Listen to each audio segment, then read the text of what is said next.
Assalamu alaikum, урматтуу кыргыз эли, урматтуу менен токтолдук жердештерим. Бүгүн мына мен Жалал-Абад областынын сотуна келдим. Өзүңүздөргө маалым болгондой, буга чейин мен шайлоо үгүт иштеринде мени кылмыш жаза кодексинин 278-берине бул массалык башаламандыкты козутууга мындай үгүт кылгансың, бакыргансың деп мени камакка алышкан.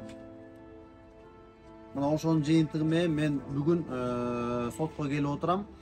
Бул сот эмне десеңиздер, областтын прокурору областтын сотуна атайын кайрылып атат. Бул баланы үгүт иштери малына кармаган баары мыйзамсыз деп.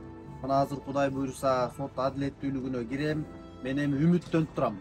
Азыр чын-чынына келгенде мына Борбор шайлоо комиссиясы да бардык айтты.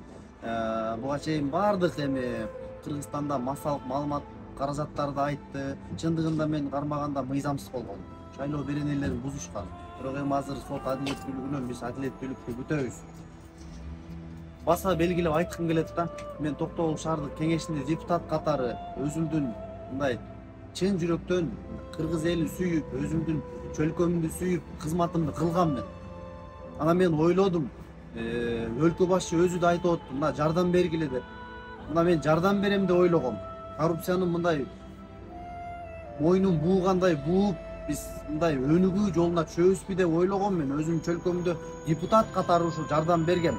Коррупциялык иштерин баарына бөгөт койгонго, ал эми иштей албаган жетекчилерге албетте мен жергиликтүү ошол жерде маселени билген депутат катары сынды айттым. Эми мындай да, эгерде мындай сынды көтөрө албай, тескерисинче мага жардам бергендин ордуна азыр мени камакка алган, бул өзү мындай акылга сыйбас нерсе да. Демек кыргыз элинде эч качан мындай алгылыктуу жигиттер чыкпайт. Ким айтат анда? Келип не орус мамлекетинен келип, орус улутундагы адам айтмак беле. Же болбосо кайсы бир Америкадан келип, американец айтмак беле. Кыргыздын маселесин кыргыз айтат экен. Кыргыз талашат экен. Биз жерибизди сүйөт экенбиз, өнүктүргүбүз келет экен. Бунун эмнеси жаман? Мына тескерисинче коррупциянын мындай белин бууп, мага жардам бергендин ордуна, менин сөзүм угуп койгондун ордуна мен бүгүн камакка алып отурат.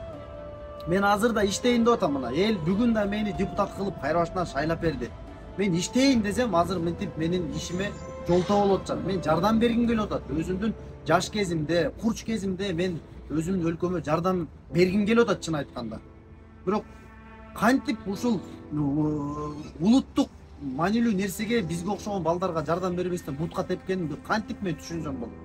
Мен эгерде сот адилеттүүлүгүн таба албасам, мына президенттин саясатын кел дагы да түптөйлү деп атам мен. Мен эч качан аларга акарат айткан жокмун, жаман нерсе айткан жокмун. Мен жардам берейин деп атам. Иштей албаган, президент уят кылган жетекчилердин мындай кадимкидей бетин, маскасын сыйрып көргөзөйүн деп атам мен.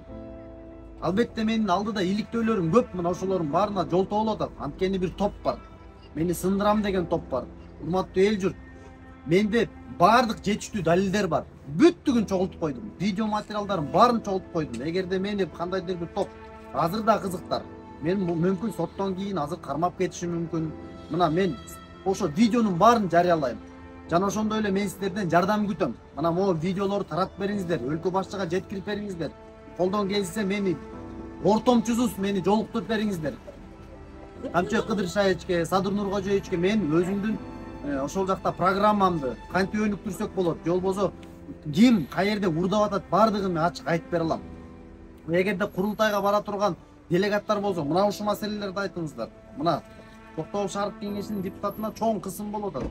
Ошол топторду мен билем баардыгын. Баардыгын анализдеп, баардыгын мен күн сайын изилдеп атам. Анын баарын ачыкка чыгарам. Сиздер коргоп бериңиздер. Эгерде бул беренелерде, мындай элдик берене бул. Мен элди чындыгында жакшы коомго үгүттөп атканымды тескери айландырып атышат азыр. Мен элдин мындайча айтканда душманы катары кылып атышат да.